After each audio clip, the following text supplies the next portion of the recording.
experienced racism. It wasn't on the street by a person I don't know. It was in a school where I was supposed to feel safe. Having never learnt about World War II, I asked the teacher, did Hitler start the war? Her response was, you're very ignorant. You, especially as a Black person, should know about this because you'd be dead. Did I expect the school to stand up for me, to protect me? I don't know, but I definitely didn't expect the school to cover for the teacher and further justify her racist words. The punishment this teacher received was 3 years of paid leave, and I was never allowed in her classes again. This was not the only element of the school life. It was just one ball that I had to juggle, along with producing grades that would look good on school reports, the repetitive exhaustion and stress accompanied by the many meaningless exams and the pressure to choose the right career path and choose it right now. That was my school experience, but it doesn't have to be that way for anyone else. Individuals always shone through as good, but this is a critique on the individual. It's a critique on the system, which is why we're here today to discuss, does school work? So let's start off by introducing our talkers today. First, we're going to start with the Trailblazers. So Nehanda, do you want to go first? Yeah, hi, my name is Nehanda. I was a youth ambassador and now I am going on to being a trailblazer and yeah. Yeah, Max. Hey, I'm Max. I used to be a youth ambassador as well, and I'm now a trailblazer. I'm very much into music, and as we're talking about the subject, does school work? I've not been to university, so yeah, that's the sort of angle I'm coming from. Okay, so now we'll go on to the first question, which is, what is your experience in school? I can say my experience in school was quite, straightforward. I mean, I didn't really get into much, problems, but I did see there was a lot of problems that was there, especially through like the years of secondary school and that.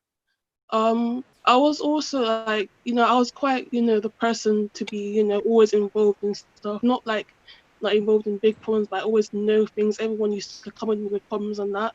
So I always used to feel like, I was included in a lot of things, even though, I wasn't, actually involved. But I can say through the years of school, it got a lot of, stressful, and you got a lot of more, detailed in like what you can do and stuff.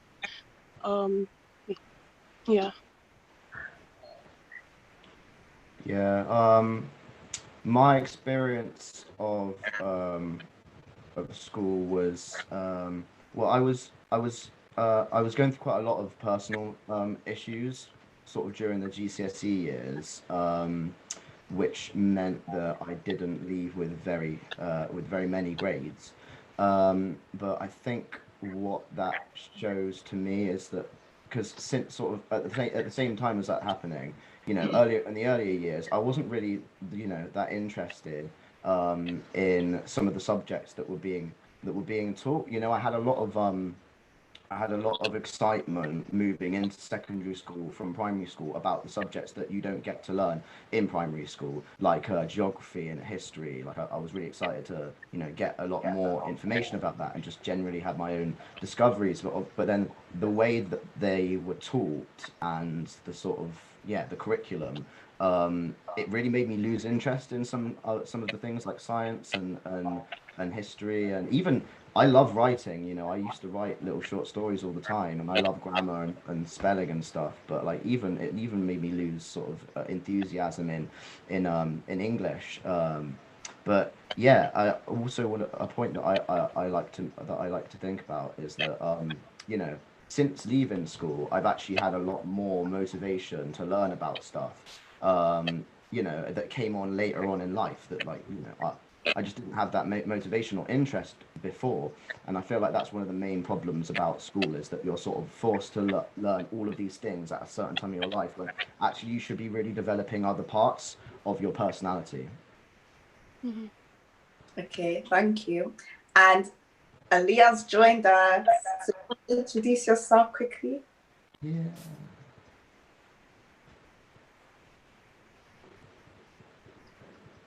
Sorry, it's completely frozen. I don't know what is going on.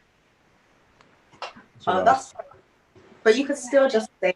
It's like everyone is still like it's completely frozen. I don't know what is going on. I'm so sorry. It's okay. That's I think it's fine. got a little bit of a bad connection, but Yeah, I don't know what is going on with my connection. I mean, like I can hear you guys, but it's not highlighting on your. It's highlighting on your faces, but you're not moving. So that's okay. I mean, we can hear you pretty clearly now, so I think you're good to go. yeah.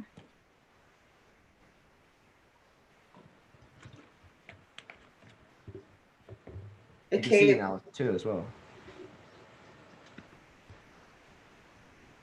I don't know why. Oh, this is...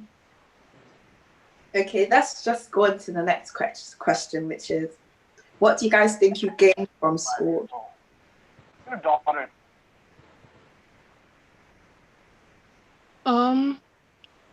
feel, I feel like I have gained, I can't say haven't learned anything in the years of my school. I mean, I've gained some school, like, some type of knowledge I don't think I'll get anywhere else, because, we in school there's lots of, qualified, teachers and people that will give you, qualified experience and stuff like that. But, there's a lot of downside to, the skills that I have. I mean, there was lots of, stuff that I wasn't able to gain enough experience that will help me, with everyday lives and stuff like that. And I think that's like another problem in the school.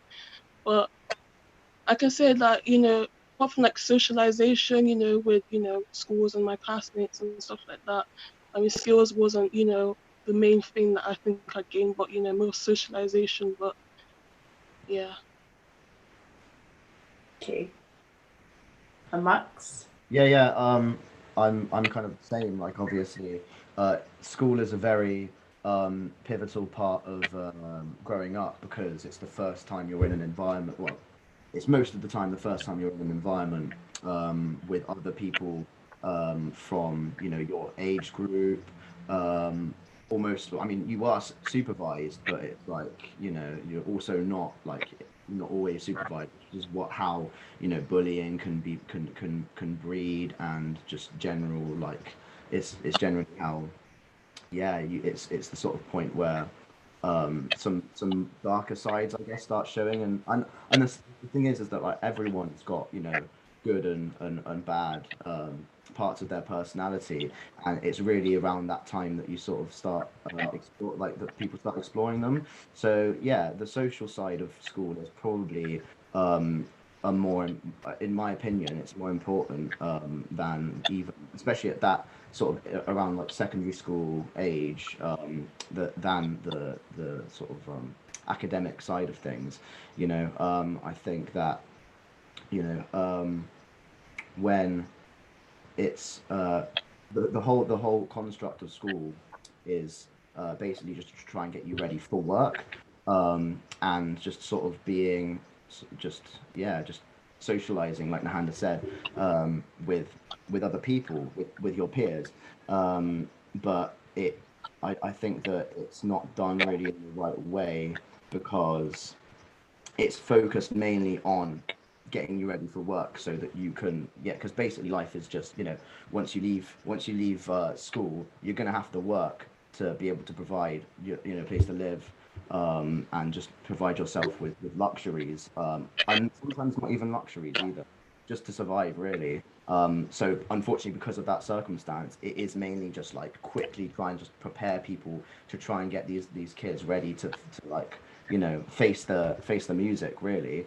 But yeah, I think it should be really sort of balanced. It should be more balanced on, it should be more, because, I mean, we've all been in a situation, like, in the school, where people used to like get bullied, and like nothing would ever actually get done about it. Like, am I alone in that? Like, it was always like, people, like, they always used to, like, talk about it in like assemblies and stuff, but like no, like people didn't stop getting bullied. Like people, you know, if and like if people got into fights because they're defending themselves, because that's the only way that, you know, that would be resolved. That's the only way to stop being bullied. Then both parties would get equal punishment, and it's like I think they focus too much on like trying to get people ready for work rather than actually trying to get people ready for like you know, communicating with other human beings, really, and just being a good person. So yeah, I feel like I got a lot of experience of like, yeah, how to socialize with people and how not to socialize people. um but yeah, I mean, I came away with qualifications enough to work, so that's good enough, I guess.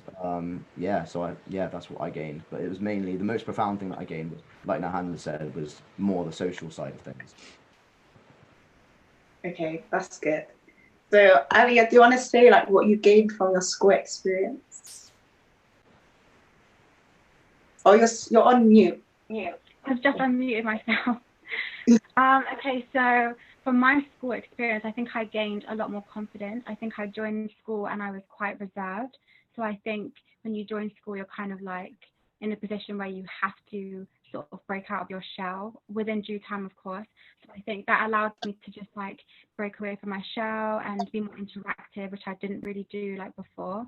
So I think that's a good thing that I learned, that I gained from school. And another thing was gaining my passions. I think with certain subjects, I started to learn what I gravitated towards the most, which was like humanity-based subjects, the arts.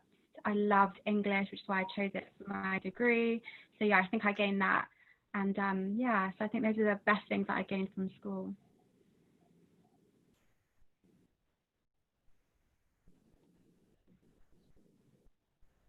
Okay.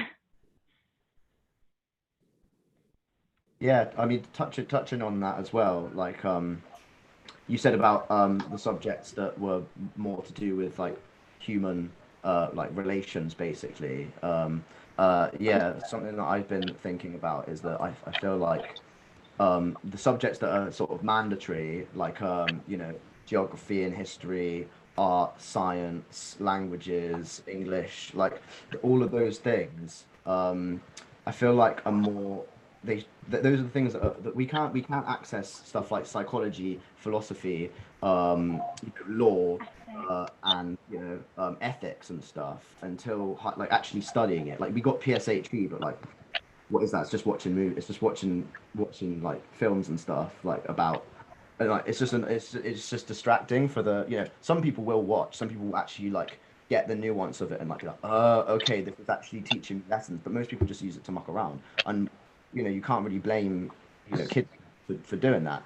But yeah, I feel like it should be flipped, because I feel like law, that's like law and finance and stuff, like managing your those are things that a lot of people complain about not really being taught about in school.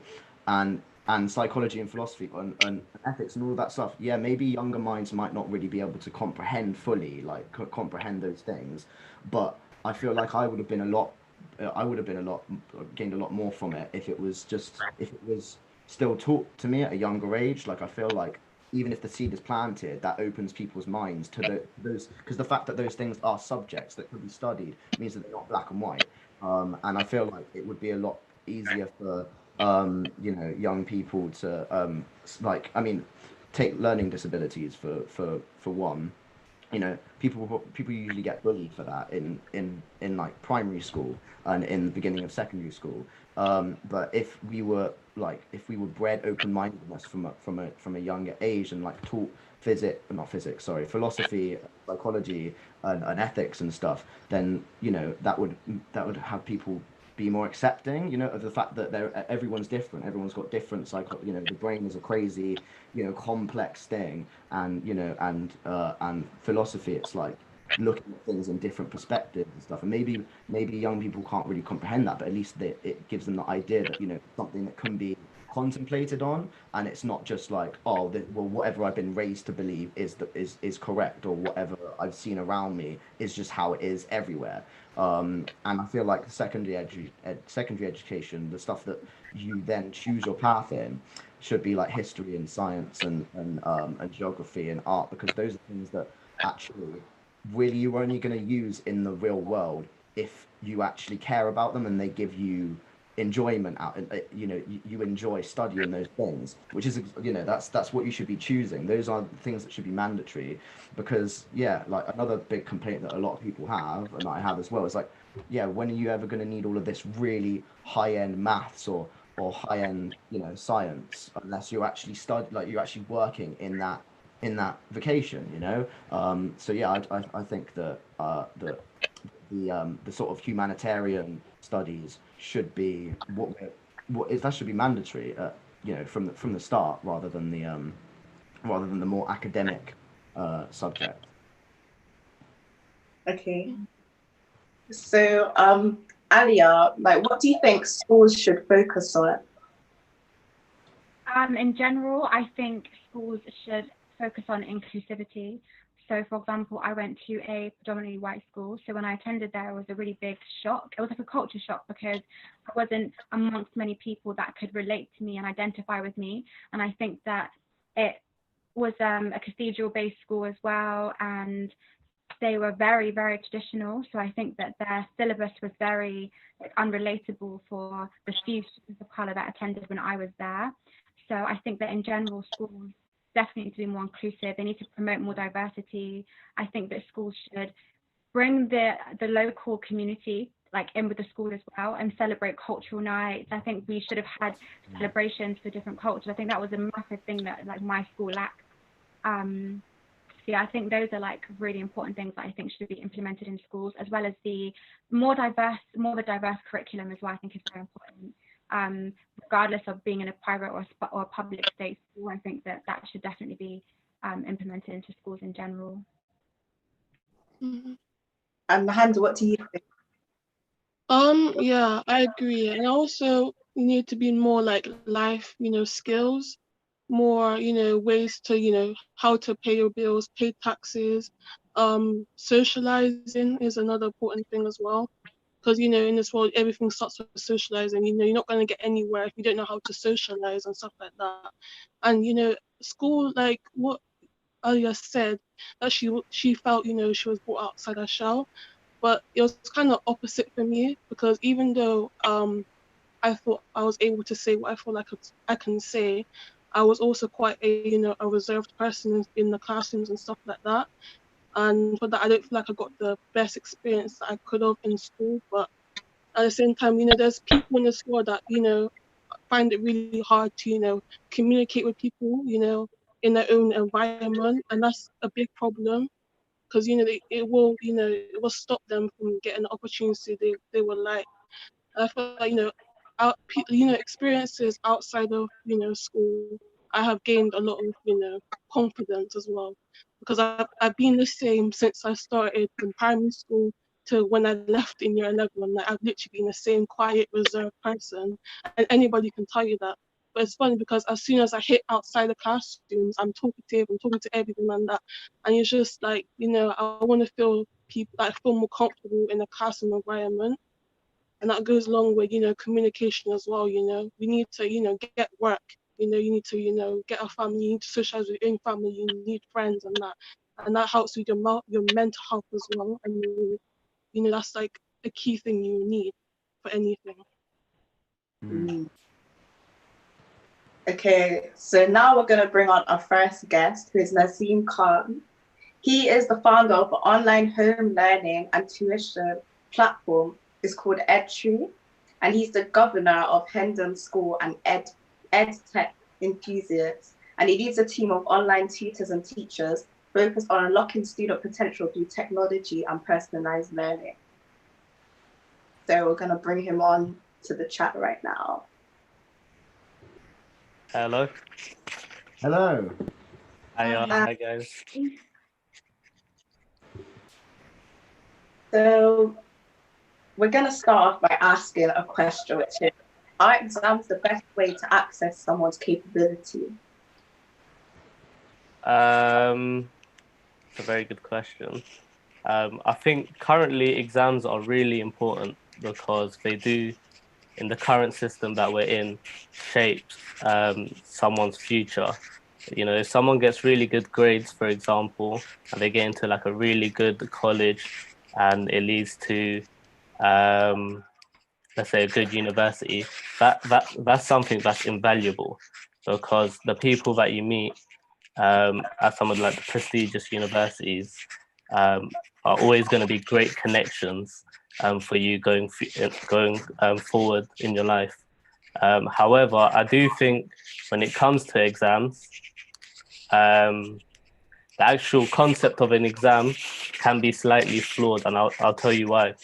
So I'll give you a little scenario. Say there was 3 students. Student A, on the day of the exam, he was feeling sick.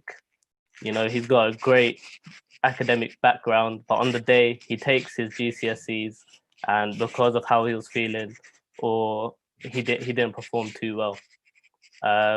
Person B, he cheats. He had his phone in an exam, for example, looked up all his notes, got 100%. And then you got person C, who just does, let's say he goes and tries his best. And you see, when you have something that's so easily to kind of, when you're looking at the numbers, it's easy to disrupt, because it doesn't really measure someone on the day. It just measures, it measures someone on the day. It doesn't really measure someone like throughout his education.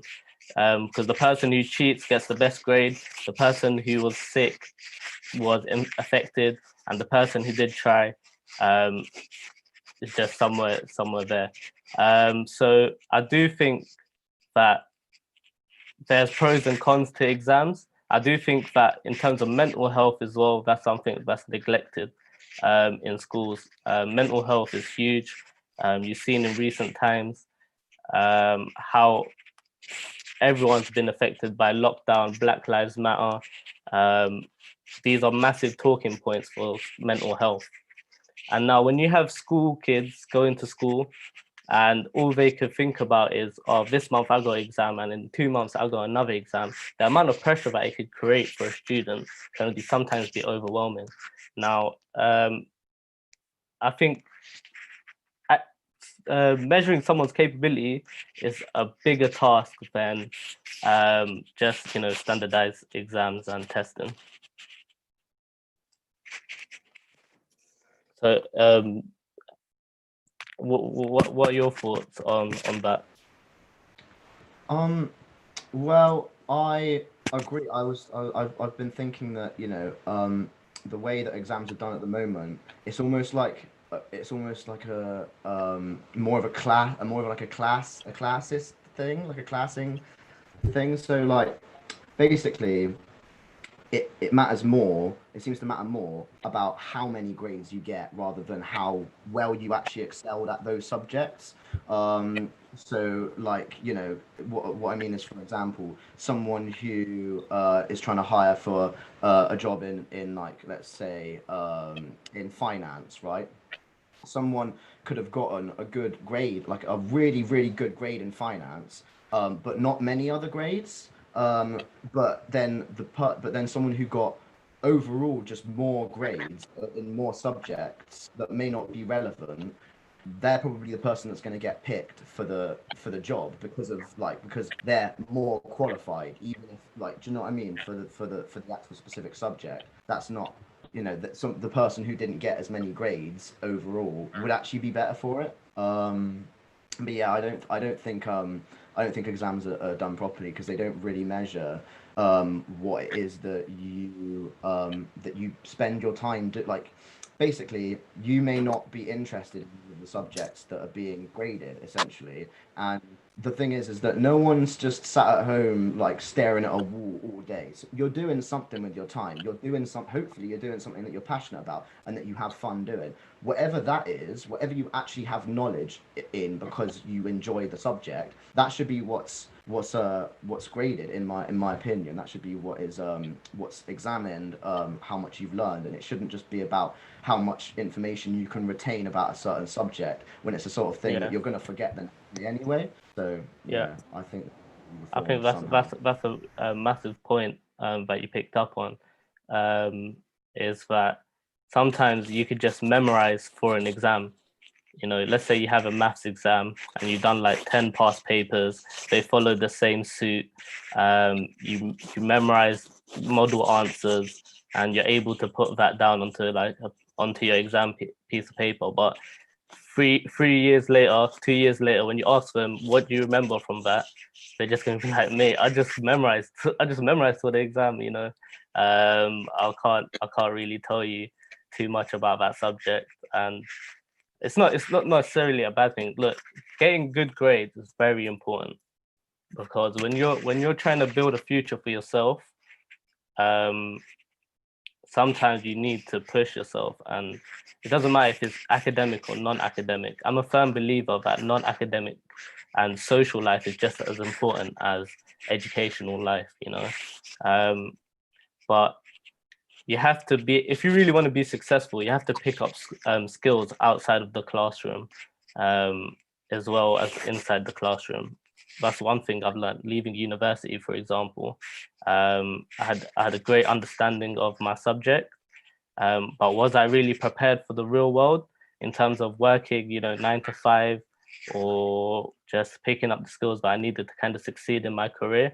I didn't pick that up at school, no. And I didn't get that from an exam. No. Yeah, no, I think, yeah, I agree. Because the thing is that, you know, what it doesn't really breed the time for you to be focusing. And I think school should be like almost like a what's the word? A recreational thing. Like I feel like you should first of all, obviously I don't know how logistically this would work, but because I feel like because everyone's different, people have different times in their lives that they actually like have the yearning to learn about certain things. I feel like it should be something that you can access at any time, rather than you're like forced into this thing while you're growing up and trying to learn other skills, like what you said, like stuff that you'll need for the real world.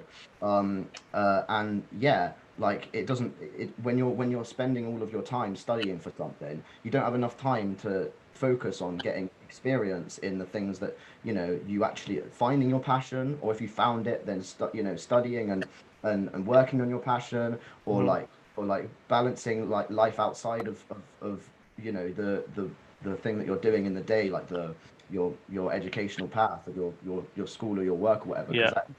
Obviously that's what you want most of your life to be, really, is what happens outside. I'll ask you a question, or I'll ask the panel the question. Let's say, for example, you know, kids that go to private schools, they get the resources they need to kind of flourish in terms of academics. They got the money to spend on all these tools to help their students. Whereas if you have someone who comes from, let's say, South London, and they're in a state school that doesn't have the funding. I'm a governor for myself, so I sit on the board of a school, and I see that state schools are strained in terms of finances. I see that myself because I work on the finance board. So does that mean that student who goes to that state school, who didn't get access to those resources, does that mean he has less capability than someone who's got, let's say, pays 50K a year in one of the top prestigious secondary schools? Does he have less capability than that person?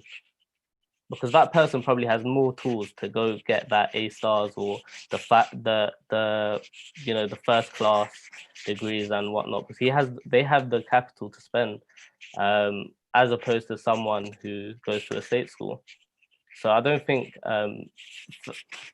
again, I'm not too sure if exams are the best way to assess someone's capability. But I would love to get your thoughts as students as well. Yeah, not at all. And that brings me to the question that, can you rate someone based on their grades? And is that fair to look at someone's grades and actually assess them and rate them on their grades? Okay, so if I'm hiring someone, I would look at their grade, but to be honest, I'll give their CV a glance.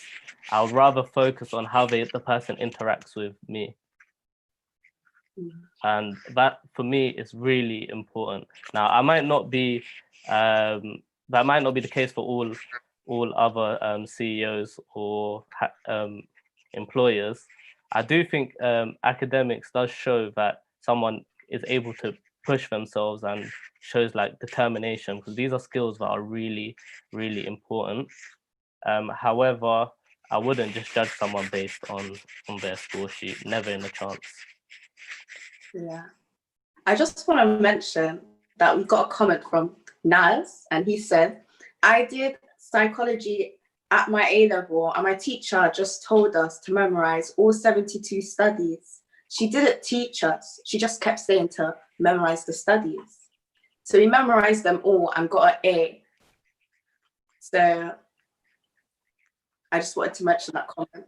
Oh, Oh, tell sorry. Naz he's very good at memorizing. That's a good skill to have.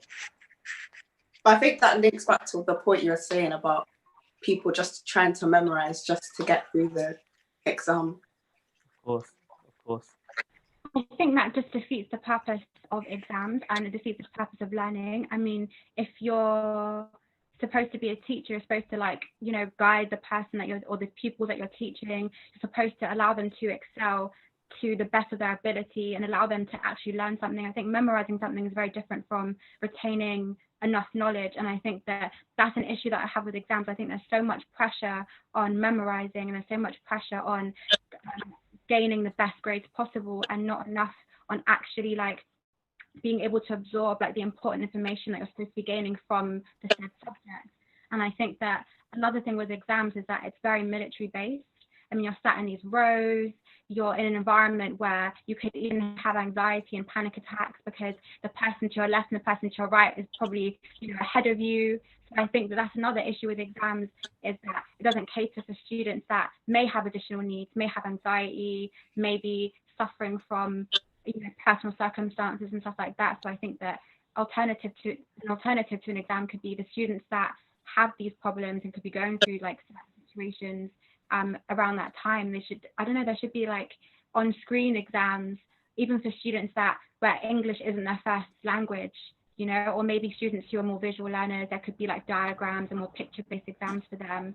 So I think that the issue with exams as well is that everyone is put into this one group, and then you compare yourself to everybody else, and we should be celebrating our differences rather than putting everyone in one, you know, like space, which I don't think is fair. So yeah, I think that, yeah, that's how I feel about exams. Well, I fully resonate with that because sorry, Stara. After you.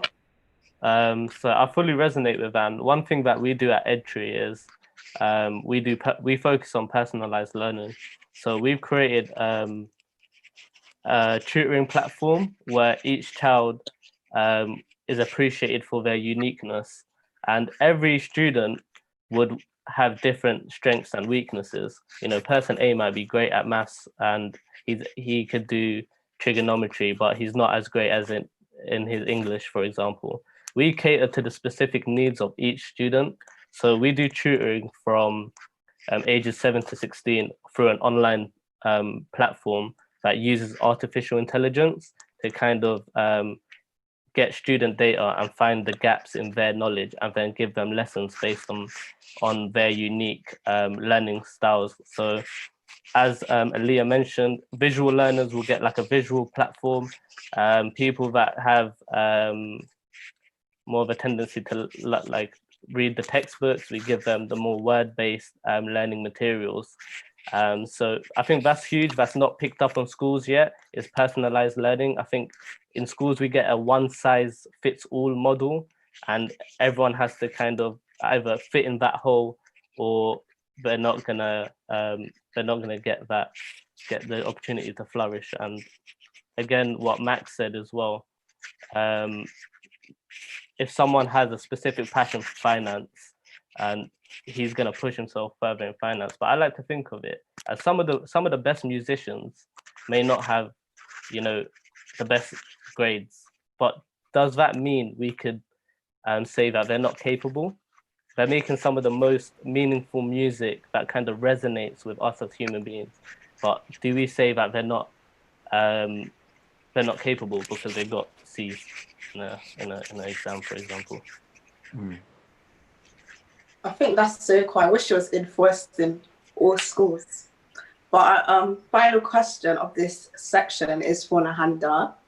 And it's just asking, like, is there a better way that we can like measure people's grades? Like, is exams the best way, or is there another way that we can measure people? Yeah, I do think, well, I feel like exams are a way, to see, how much knowledge you retained over, your X amount of years in school.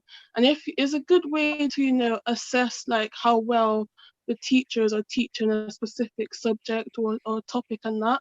But it's not a good way of, grading someone for one exam and that, and then using that for to go to college, to go to university, to get a job is not a really good way for that.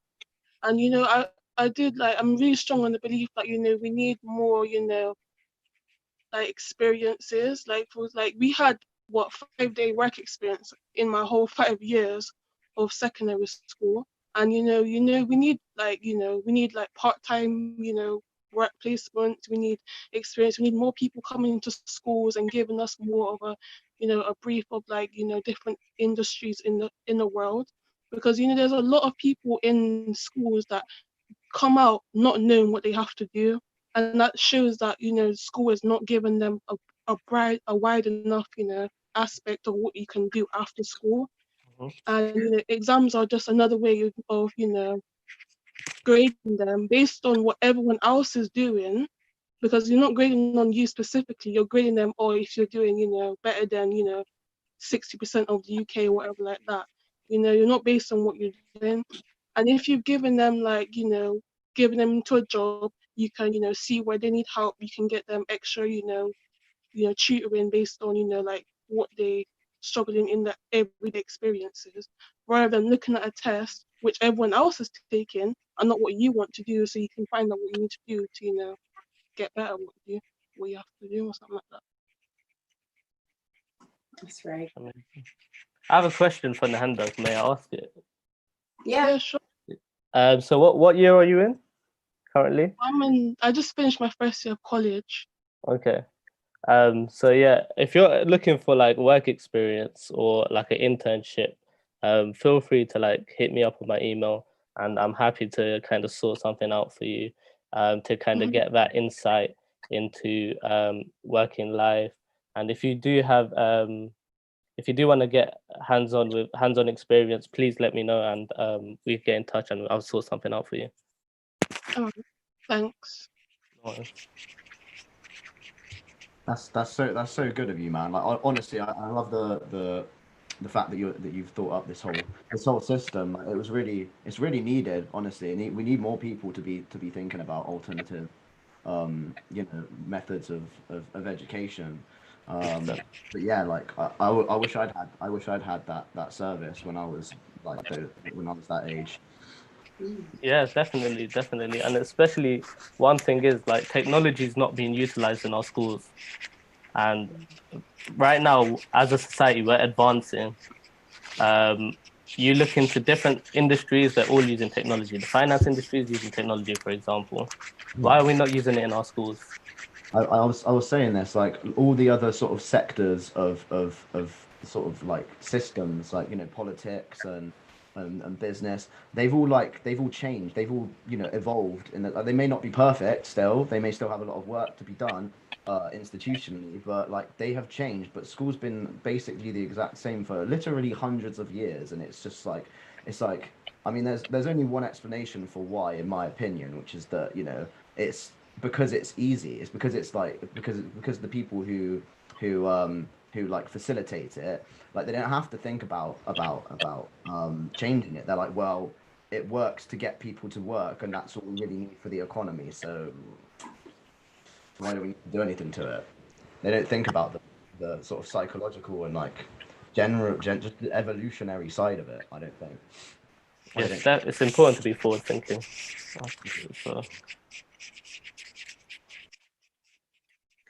So we just want to say thank you to Nasim for coming and chat with us. You did give us it's all right. so thank you a lot.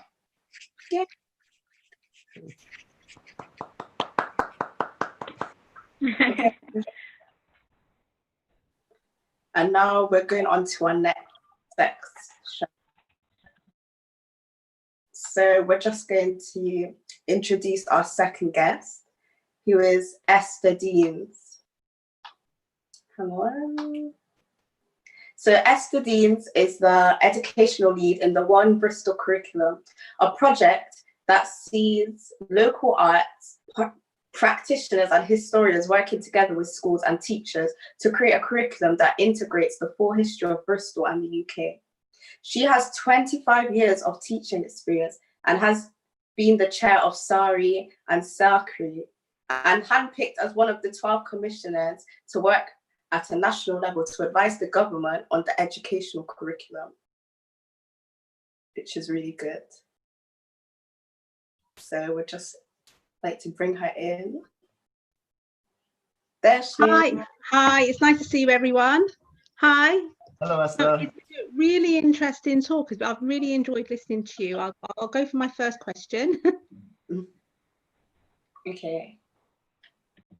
So the first question is, do you think the One Bristol Curriculum project is the solution?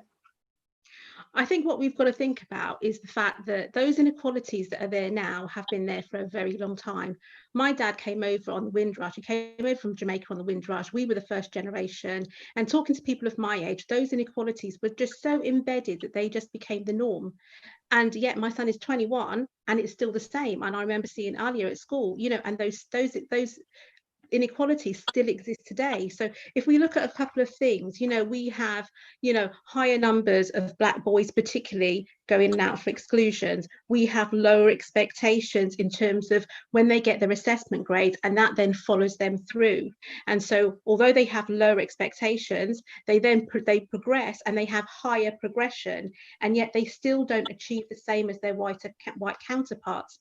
And so this then has a knock-on effect on the other things that they do. It has a knock-on effect on whether they do A-levels, whether they go to uni, whether they actually, what jobs they have. So we have to kind of look at something that is transformational change, and not just kind of tinkering around the edges and saying, oh, we've got a bit of Black history in here or a bit of Black history in there. You know, teaching a bit more about slavery, you know, teaching a bit more about the Windrush and saying, oh, well, you know what, we're going to teach the truth this time, is not going to dramatically change the lives of those people in education. So what the One Bristol Curriculum does is it says to do that transformation change, we need schools to sign up to a commitment to diversity. And what that means is it means changing the curriculum, not just history. I remember being very much, I loved school when I was at school. And when I looked at the curriculum, all it taught me was my ancestors did nothing to contribute to anything in society apart from being slaves and apart from being the Windrush. So what did that make me feel like? And what about my white counterparts? Like, that's all my ancestors did. And I remember the day my brother Michael brought me in a book, and it had great people of colour. And there I learned about all of my ancestors that were great physicists, engineers, chemists, and so on. So the idea of the One Bristol Curriculum is that the change of curriculum, those missing voices need to be put back in every subject at every key stage.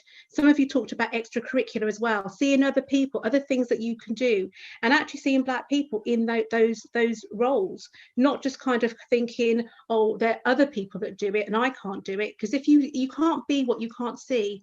So actually working with people like Lawrence Hu or Roger Griffiths, people that are kind of like done all of these amazing things, and bringing those people into schools. So we're working with community groups as well to bring them into schools. We're working on CPD. I know there's been a huge drive for unconscious bias. Whether you believe in unconscious bias or not is up to you. But I do believe that that many teachers today need cultural awareness. We have a staff force of just 4.4% Black teachers here in Bristol, a national average of just 7.5%, you know, across England. So we need to recruit more Black teachers, and we need to retain the Black teachers that we've got, and we need to get them into leadership positions, because then we'll see a change in schools. And until that happens, you know, we know that black children that have black teachers perform better. Until that happens, we're not really making those transformational changes. So there's the CPD, there's the recruitment, there's the CPD, and then there's also the learning environment. And I think I worked with Aliya when she was at school about kind of trying to change the ethos of the school, the mindset of the school. And the last thing I would add from One Bristol Curriculum is we're talking about learning together. We don't want to make people feel uncomfortable. This is a curriculum for everyone, so that every culture is embraced, you know, so that when you go into school, you're learning together.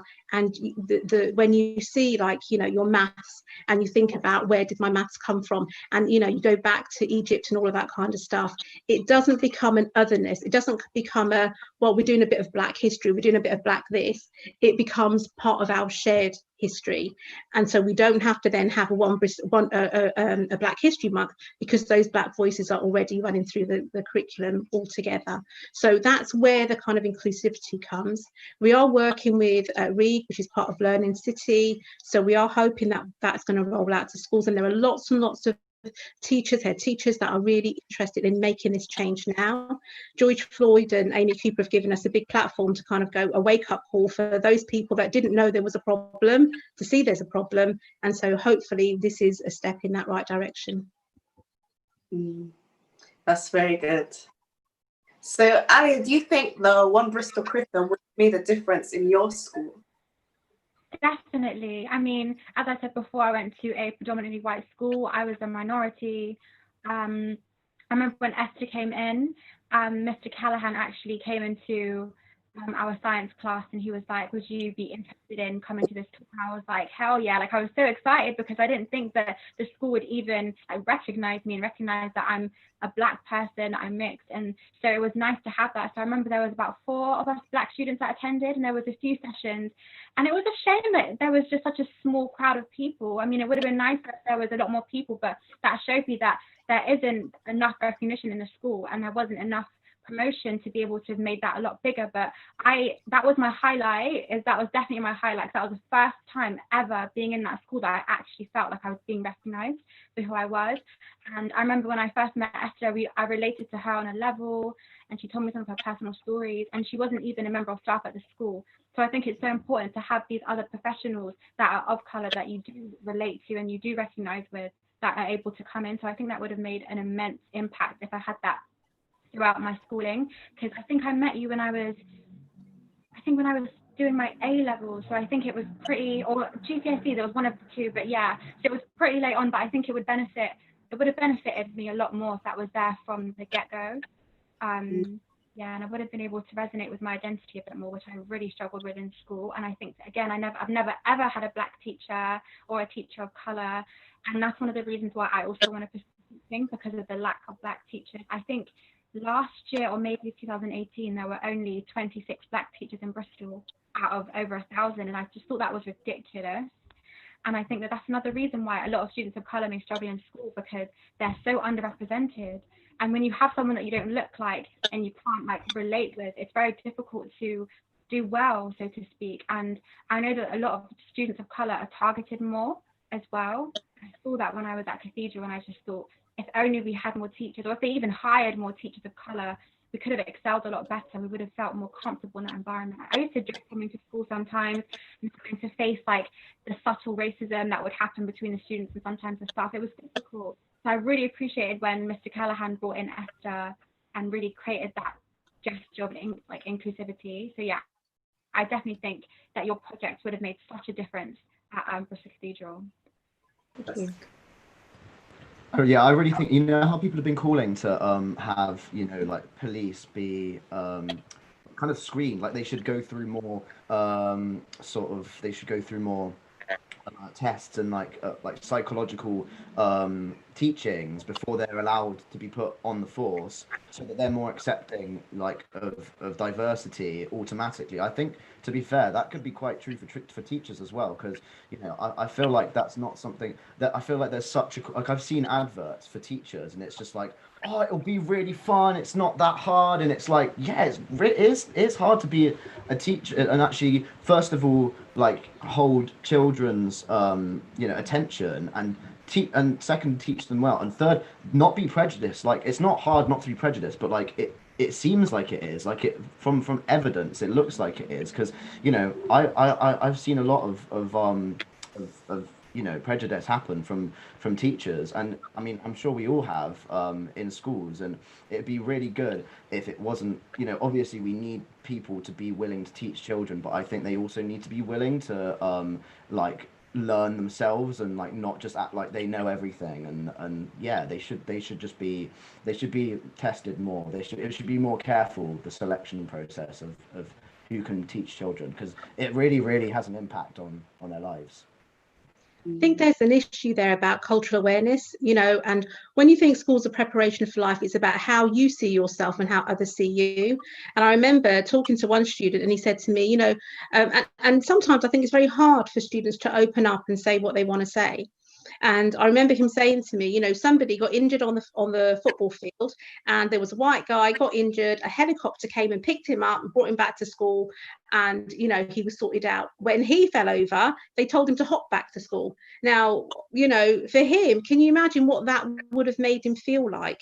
And I think very often there's these slights, there's these things that happen, and maybe that teacher isn't even aware of it, because they don't realize in themselves, but it's wrong, and it makes you feel bad, and that everyday lived experience can be really compounded.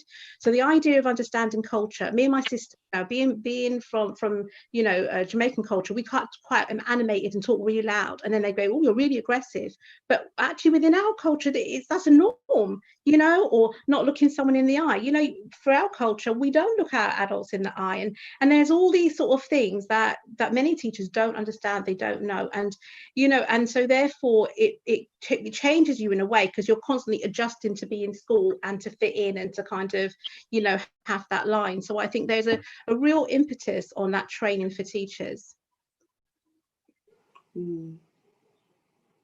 So there's actually a comment from an audience member, and they said, how many young people from non-white communities are interested in becoming teachers to increase representation? Okay, so there's been there's been a huge issue in terms of many young Black people choose, like I said, you can't be what you can't see, and they look around, they don't see Black teachers, they don't necessarily see that as something for them. But of course, what we are looking at is how do we get more people into teaching. So we're running recruitment fairs, retention fairs, particularly in Bristol. I know the Mayor, Marvin Rees, has been very keen to have more Black teachers in Bristol. So there is going to be more stuff rolled out for you, but we need people to kind of come forward and apply to be teachers. So currently we don't have a lot. We are recruiting, we're doing recruitment fairs, and that number is growing, but we want to grow it faster. So if you want to get into teaching, just let us know, we'll get you in there. That's good.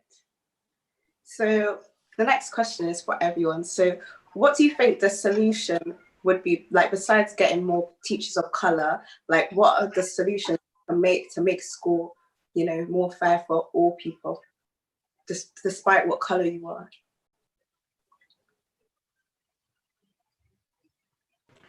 I think we need more people like the guests we've had today. We need more people to actually be thinking innovatively. We need people to actually care about this problem, because you might not think at first glance it's particular. It's not one of the the things that jump out at you of like what's really wrong with the world. But at the same time, school is where everyone learns, like basically every part of life, other than home life. It really affects how you grow up. It is you growing up. That's the time that you grow up. I don't have any like logistic solutions, but yeah, I just think we need more people who who know about this sort of thing, and who actually study this nuance of education. We need more people actually just thinking of ideas and trying them out, but yeah. Can I just say, I think we need lots of brave young people like yourselves. And, you know, we've seen in Bristol, you know, young people like you coming up, speaking out, saying what you think should happen. That is so important for people to listen to you. And I think the other thing is, like, what we're seeing is we're seeing black and white children joining together and sort of demanding that change now. So we have had schools in Bristol where half of the children in those schools have signed petitions to say they want change. I think that's so very strong, and it allows change to then, you know, that mass pressure to happen. I think a solution in that would be just giving young children more civic rights. I think that as much as like children have their human rights, I think that children should have the right to be able to be outspoken, be listened to, and be heard.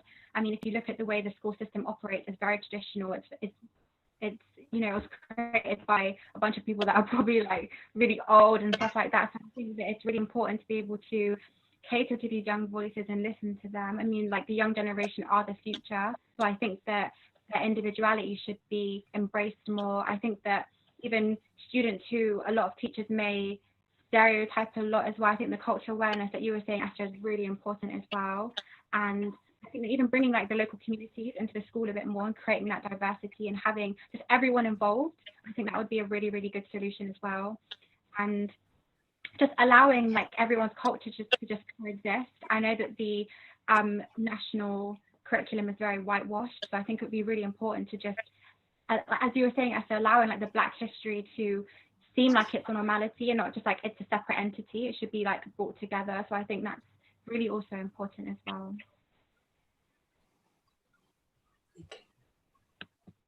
Okay, do you guys feel like there's a burden put on people, like young people of color, to make a change within schools, like, especially like now with the recent rise of like the Black Lives Matter movement and everything? Do you feel like there's like a burden, like a pressure put on them to make a difference? Yeah, I don't think it should be that way, but I think that, you know, because I mean, that's the people who it really affects the most. So, you know, of course, you're gonna feel that pressure to, like, it's like, well, no one else is doing anything about this. So what, you know, am I the only person that wants to? But, you know, if we had more if we had more awareness amongst school, like I touched on before about having like learning ethics and psychology and philosophy and stuff at a younger age, then that might have widen people's opinions and widen people's like accepting views on those subjects, and that actually might bring more people to actually, you know, of different colors to actually care about it, because, you know, it might not affect them. You know, they might have privileges, which means that they don't like sort of physically, they don't see it, they don't have it, they don't feel that burden because they don't feel the effects of it. But yeah, it's just, yeah, I think that people have a burden. I think we all feel a burden of colour to change things. I think, interestingly, as Black teachers, given that there's only like 4.4% of us, as Black teachers, we feel a real pressure that, you know, we need to kind of like do things to help to make change. Quite often, I know for many years, as soon as it came to Black History Month, people are like looking at me and it's like, why are you looking at me? Is it just because I'm Black that I ought to do Black History Month because someone else can do it too? So I think that, you know, what was interesting was when we started the project of One Bristol Curriculum, we wanted to be Black-led. We've got a group where we have all the Black teachers where we can kind of meet together and so on, called the Global Majority Network. And then what we found was when we started to do One Bristol Curriculum, lots of other teachers of all different colours and races were like, this is so good, we want to be part of it. And I think sometimes, I know it's hard to kind of get the ball rolling, but once you get the ball rolling, you suddenly find that other people kind of think, oh, you know what, that's looking quite good, I want to be part of it. And so I know it's a burden for you guys, but you're doing a really good job to make sure that, you know, move happens. You don't want to be in my position. You know, my son's 21. I hoped when I was your age that a change would happen. We're still fighting for that change. So, you know, all together, I hope we can make it happen. Nehanda, what do you think? Yeah, I do think, but I feel like, you know, the fact that there's a burden on us, you know, to make this type of change, it does show, like, you know, people are trying to make a change. And I know, like, you know, with the whole Black History Month thing, you know, we need to, you know, make that more, you know, noticeable as well, and not just making it as a month thing. Because, like, you know, in my school, you know, Black History Month, you know, that one Black teacher, you know, standing up in the hall, you know, you were saying with the PowerPoint being the same PowerPoint, you know, every year and that. But, you know, it needs to be changed. And the thing is, though, if a white person stood up in Black History Month teaching me about Black history, I wouldn't know how to feel about that, you know. But the thing is, you know, the thing we need, why we're feeling the burden, you know, we need that, you know, motivation to make things like to change things in order to, you know, make it a better environment for all of us. So especially because we're youths as well, we're in that position now, we're new to, you know, we're in school, we're doing our thing, you know, we have, you know, probably like a more advantage now because we're in this platform right now and we're speaking on this. And, you know, if there's a burden, we need to speak on this. I think that being Black is just exhausting, like always having to like fight for equality, always having to fight for your rights, always having to be outspoken on certain issues in certain environments, whether it's the workplace or in school or whether it's just outdoors. And I think it's really important for like the non-Black allies to really step up and do just as much as we are. I mean, we're being heavily impacted by it on a daily basis. Like I know being Black or my brothers or my father, like when they step outside, they're at risk. Whether it's racism, whether it's being targeted for the color of their skin, and there's a less likelihood of attaining a certain job role because of your Black name or the way you look or your Black heritage. So I think that there's a lot of roles that people of color and Black people should be occupying as well. And I think that also needs to be spoken about because we're just as capable of speaking on things that aren't always to do with race. I know that a lot of there's a massive gap in the journalist sector as well, where not a lot of Black people occupy that space. So I think it's really important for people who are non-Black that have those positions to also, like, they also have a duty to speak for us and to be there for us just as much. And I think that, I mean, like even the children that I work with, like when I've had discussions with them and they've said things to me like they wish that they weren't Black and they wish that they had lighter skin. And I asked them why, and like a lot of their responses were because white people have more opportunities, or white people are more attractive. Or another girl was really innocent. She said that white girls get more boys. And I just thought to myself, if there were more, if teachers who are non-Black and academics who are non-Black were also being, you know, like informative of the fact that you should love yourself, and we are going to bring more people in that look like you, I think that would make such a difference and a bigger impact on young Black children's lives. And I think that they're shaping our future. So I think we also need to prepare them as well. But that shouldn't be on just Black people to do that. I think everyone needs to be involved in doing that as well. So yeah, that's my thoughts on it. Can I ask all of you, I mean, how hopeful are you of change? Because obviously there's been a big movement, lots of things happening. You guys are there, you know, and I know some of you as great speakers and you've got such amazing backgrounds. How do you feel? Do you think, you know, are you hopeful of change for the future? I can say that I am.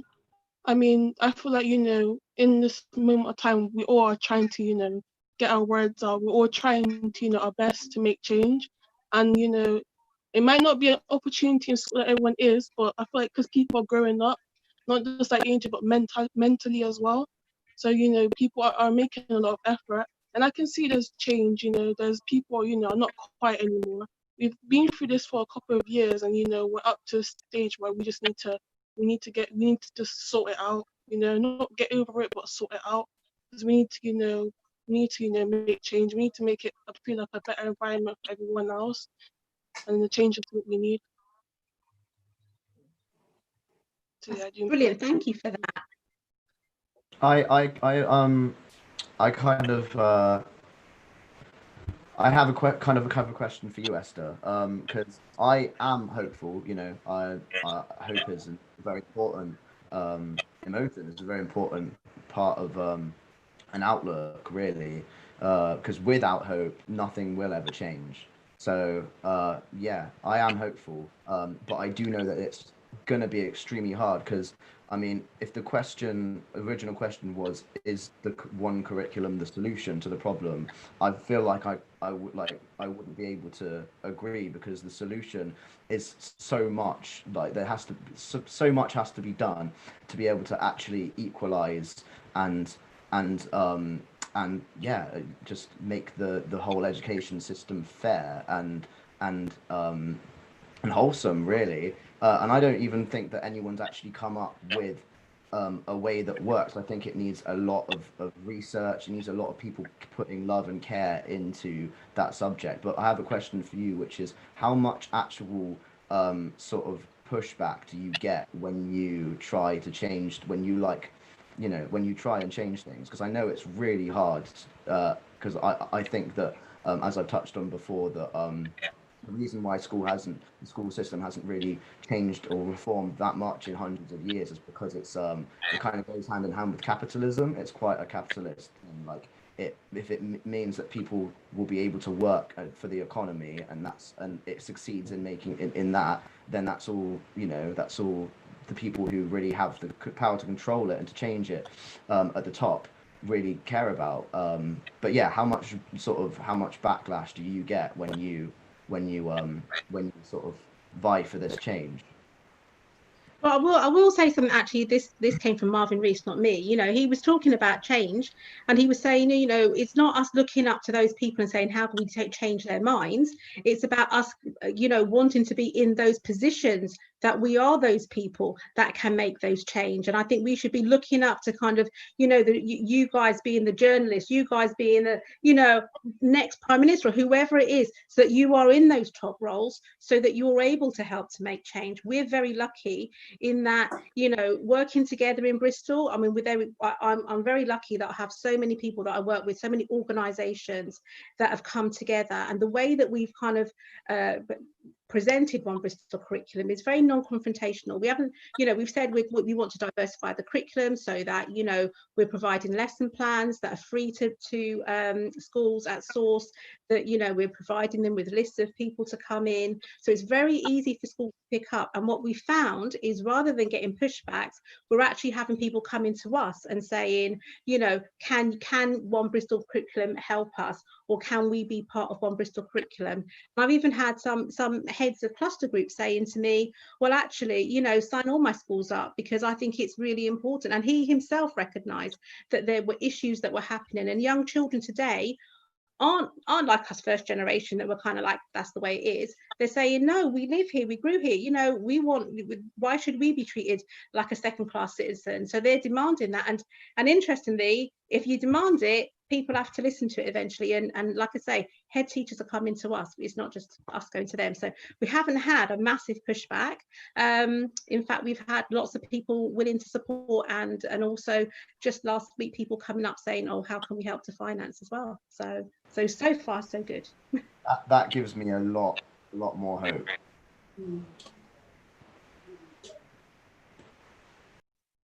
Yeah, guys, we have to wrap it up now because we're running out of time. But honestly, this was such a good talk, and you all had some great inspirational parts, and it was really nice. And can I just ask all of you after this to keep in touch? We'd love to get your views and opinions on One Bristol Curriculum. We like to involve people, so that, I'm a bit older now, so I'm not having the same experience as you, but I'd love to hear what you think, okay? Mm-hmm. Okay. Yeah. Thank you so much for talking with us. I'm just going to do a quick calls to action. So if you are 16 to 25, you can sign up to Babbasa, and they've got professional mentors, work placements, opportunities, which include being on your show. And they can support you in your dream career. So you can email Pravanya and drop her text, and her details are in the description. And if you have any spare money that you would like to see us progress this show and progress Babbasa in general, you can donate to Babbasa Beyond COVID Appeal, so that they can keep supporting us in what we're doing. So that link is also in the description. I will be back in 2 weeks' time discussing, do we need role models? Great. So that's all for watching. Thank you. Thank you for hosting. It was great to speak with you all. That was amazing. That was really good. Thank you guys. You guys were so good as well. Like, you guys were really well spoken. Mhm. You were a really good host. You did brilliantly. And thanks to the audience as well for tuning in and commenting and